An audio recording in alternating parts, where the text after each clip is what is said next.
Welcome to 2084. Hi, we're Blooper Team, and today we want to walk you through the cyberpunk dystopian world of our new game, Observer. If you played our first game, Layers of Fear, you know that we make a different kind of horror. Something a bit more cerebral, emotional, and psychological. We like to call it hidden horror. I'm with the KPD, if that's what you're asking. Seriously? We haven't had a cop around these parts in... We think of hidden horror as a subgenre. There are a million different types of action games out there, but you don't see that kind of diversity in horror games. Most horror games are designed completely around survival. Someone or something is trying to kill you, zombies usually, and you must survive, using whatever weapons you can find, like machine guns and grenade launchers, and the occasional machete. Still fresh. A few people who played Layers of Fear went into the experience expecting survival horror, and were naturally disappointed in our lack of machetes and missile launchers. So let's clear up that confusion right now. What is hidden horror? We define it using two main ideas. The first is the subject. What is this game about? The axis on which the whole story and gameplay revolves. In Layers of Fear, the subject dealt with the edge of sanity. That cliff where sanity ends and insanity begins, and then jumping right over. In Observer, the subject is the boundaries of our own humanity. Where does our humanity begin, and where does it end? The proverbial fight between man and the machines we create. The deepening reliance on technology in our everyday lives. How that technology can be used as a tool, but also as a weapon. Don't be afraid. After the subject, the second element of hidden horror is catharsis. We want to scare you in such a way that you are going to feel a release. We want to draw out the horror that hides within you. The horror that hides within us all. K656210. I got it. We'll help you to confront those fears, look them straight in the eye, and let them go. Damn it. Still no connection. Listen. One of the fans of Layers of Fear put it best. So that's what it feels like to be I insane. can get whoever's responsible for this if you help me find him. So what does it feel like to be an observer? Observers are neural detectives. They have the authority to hack people's minds and relive their memories as a way to solve crimes. The device on Dan's wrist is the DR3AT, or as it's known to observers, the Dream Eater. The Dream Eater is what allows Dan to hack into people.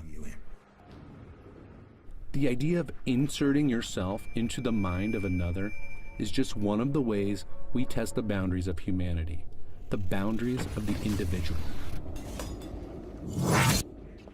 If someone is inside your head, are you in fact you anymore? Is the ability to force the deepest memories from a person morally acceptable?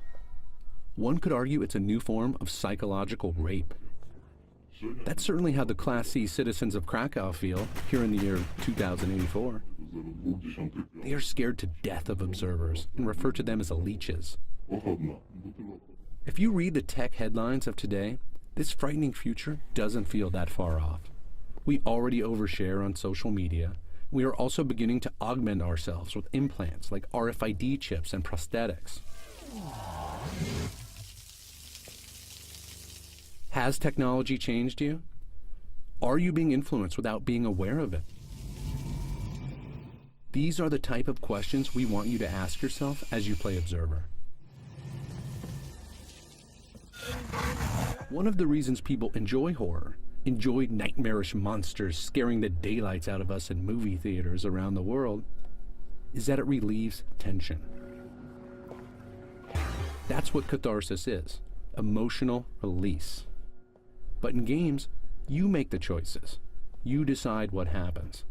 That's much more powerful than simply watching a movie on a screen.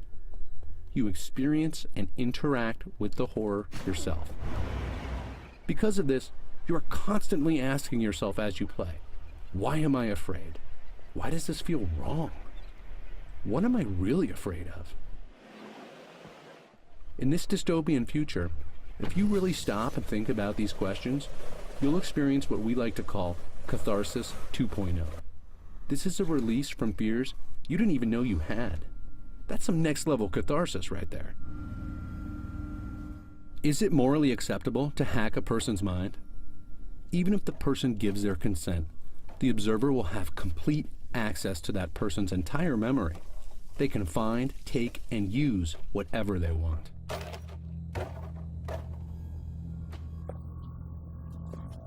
These memories are a private part of this man's life. Detective Lazarski is just plowing right through it. Dan is driven to go as deep as he possibly can to find the truth. In this man's mind, we will learn that he's an ex-con, a recovering drug addict. So we will see the bars of his mental prison he has created for himself, the chains of addiction that hold him back. Some people may rush through this and not notice. But those of us who stop and think about what we are seeing will experience something quite a bit more nuanced and layered. Everything is a symbol. Everything has meaning. The question is, what does it mean to you? At its heart, Observer is a mystery, and you will no doubt have a lot of questions building up as you play. These are your questions. If you stop and think about them, you may find your own answers, and maybe even a bit of release. That's the kind of horror we want to make at Blooper Team. That's hidden horror. Thanks for watching. We'll have a lot more Observer to share with you soon, and we can't wait for you to play Observer for yourself when it releases later this year. Until then, ask yourself, what would you do if your fears were hacked?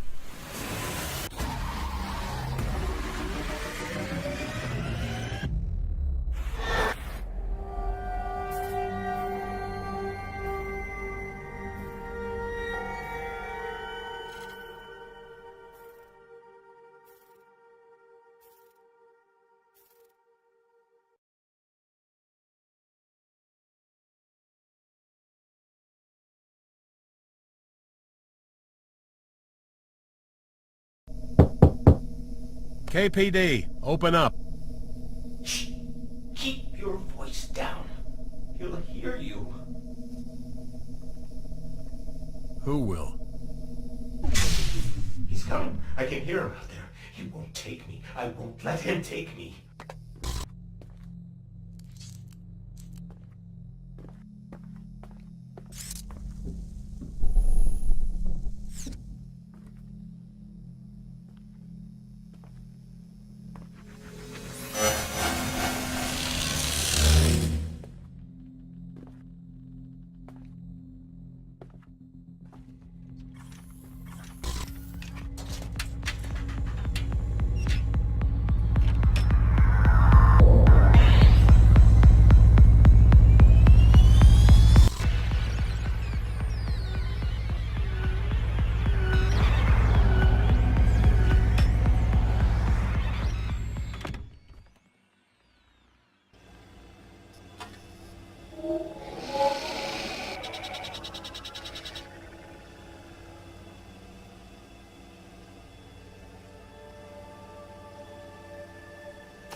What the